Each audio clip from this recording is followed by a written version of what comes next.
بسم اللہ الرحمن الرحیم۔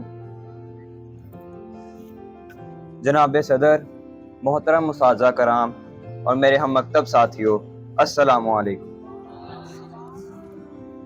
آج کے دن مجھے جس موضوع پر لب کشائی کا موقع ملا ہے وہ ہمارے عظیم شاعر علامہ محمد اقبال کا تعارف ہے۔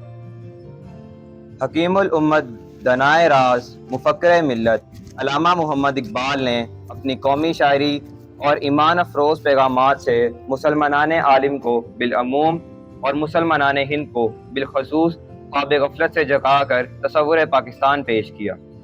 تخلیقی عرض پاک انہی کی فکری کاوشوں سے سرانجام پائی۔ آپ 9 نومبر 1877 کو شہر سیالکوٹ میں پیدا ہوئے۔ آپ کا آبائی وطن کشمیر تھا۔ آپ کے والد بزرگ شیخ نور محمد نہایت پرہیزگار اور متقی انسان تھے۔ ابتدائی تعلیم ایک دینی مدرسے میں پائی اور میٹرک پاس کرنے کے بعد مرے کالج سیالکوٹ میں داخلہ حاصل کیا۔ یہیں سے انہوں نے ایف اے پاس کیا۔ اس کے بعد بی اے اور M A government college Lahore سے امتیازی حیثیت سے پاس کیا اور پنجاب بھر میں اول آئے۔ میٹرک پاس کرنے کے بعد جب آپ سیالکوٹ میں پہنچے تو وہاں پر آپ کو مولوی میر حسن جیسے فاضل اور شفیق استاد مل گئے، جنہوں نے ان کے جوہر قابل کو پہچان لیا۔ انہوں نے ان کی ذہنی تربیت فرمائی اور ان میں اسلامی ذوق پیدا کیا۔ گورنمنٹ کالج لاہور میں آپ کو پروفیسر آرنلڈ جیسی شخصیت سے سیکھنے کا موقع ملا، جنہوں نے اقبال میں تجسس اور تحقیق کی صفات کو اجاگر کر دیا۔ یہاں سے فارغ التحصیل ہو کر آپ پہلے اورینٹل کالج اور پھر گورنمنٹ کالج لاہور میں پروفیسر رہے۔ اس کے بعد 1905 میں آپ قانون کی اعلیٰ تعلیم کے لیے انگلستان چلے گئے اور کیمبرج یونیورسٹی سے بار ایٹ لاء کی سند حاصل کی۔ فلسفہ ایران پر ایک کتاب لکھ کر آپ نے جرمنی کی ایک یونیورسٹی سے پی ایچ ڈی کی ڈگری حاصل کی اور 1908 میں اپنے وطن واپس آ گئے۔ علامہ اقبال کو اپنے فاضل اور شفیق استاد پروفیسر آرنلڈ سے بہت محبت تھی۔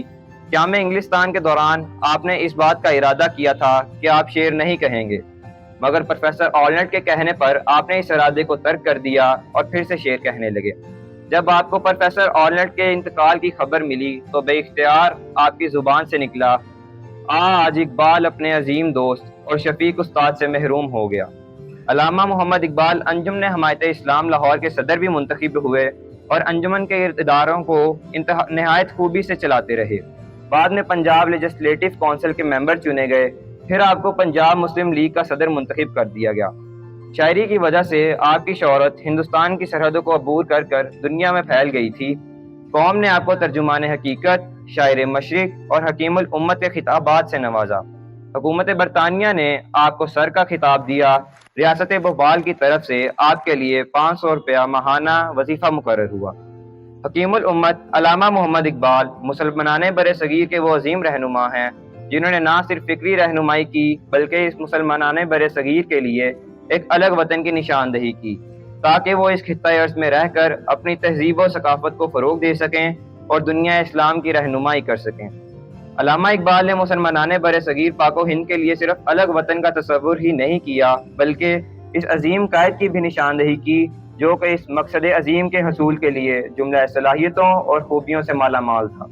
ملت نے علامہ اقبال کے بتائے ہوئے راستے پر چل کر محمد علی جناح کی قیادت میں اس تصور کو ایک عملی جامہ پہنایا اور اس وقت دنیا کی سب سے بڑی مملکت اسلامی پاکستان قائم ہوئی۔ شکریہ۔